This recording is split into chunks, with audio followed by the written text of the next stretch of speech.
Facebook খুললেই আজকাল এক অদ্ভুত চরিত্র চোখে পড়ে। তার নাম খায়রুল দেওয়ান। নিজেকে দাবি করেন ডিজিটাল বাংলাদেশের ডিজিটাল রাষ্ট্রপতি হিসেবে।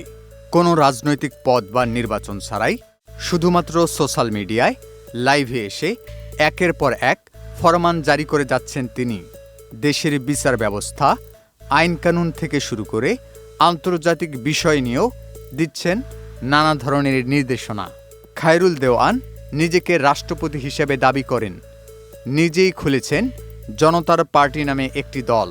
তার এসব উদ্ভট কর্মকাণ্ড দেখে ফেসবুকে ট্রোল আর মিমারদের আনন্দের খোরাক জোগাচ্ছে প্রতিদিন। কেউ কেউ একে বিনোদন হিসেবে নিচ্ছেন, আবার অনেকেই প্রশ্ন তুলছেন তার মানসিক সুস্থতা নিয়ে। তবে কারণ যাই হোক, শুধু ভাইরাল হওয়ার এই প্রতিযোগিতায় খায়রুল দেওয়ান এখন সোশ্যাল মিডিয়ায় এক আলোচিত নাম।